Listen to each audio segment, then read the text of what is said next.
അതൊന്നും എനിക്കറിയേണ്ട കാര്യമൊന്നുമില്ല. എന്തായാലും ഈ തള്ളെ നോക്കാൻ എന്നെ കൊണ്ട് പറ്റത്തുമില്ല.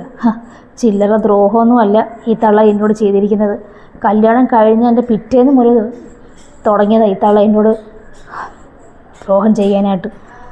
നിങ്ങൾക്കതൊക്കെ മറക്കായിരിക്കും. നിങ്ങളെപ്പോലത്തുള്ള വിശാല മനസ്സൊന്നും എനിക്കൊന്നുമില്ല. ഇവിടുന്ന് പോയതിന് ശേഷമാണ് ഞാൻ സമാധാനത്തോടൊന്ന് ജീവിച്ചത് തന്നെ. ഞാൻ അതെടുത്ത കുറ്റം, ഇതെടുത്ത കുറ്റം, എൻ്റെ വീട്ടിൽ പോയ കുറ്റം, എന്തിന് എൻ്റെ ഭർത്താവിനോടൊന്ന് സംസാരിച്ചാൽ പോലും കുറ്റമാണ് ആ തള്ളയ്ക്ക്. ആ തള്ള ഇനിയിപ്പോൾ ഞാൻ നോക്കണം അല്ലേ? സമാധാനത്തോടെ ജീവിക്കാൻ നിങ്ങൾ സമ്മതിക്കത്തില്ല എനിക്ക്.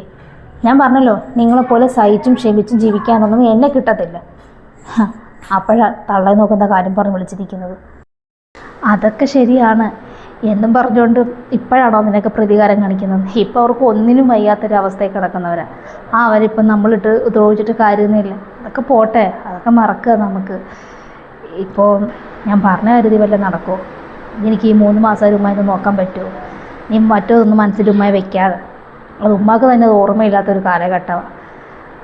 അപ്പോഴാണ് നീ അതിനെ ചൊല്ലി സംസാരിക്കുന്നത്. പറ, ഒരു 3 ദിവസത്തെ കാര്യമേ ഉള്ളൂ.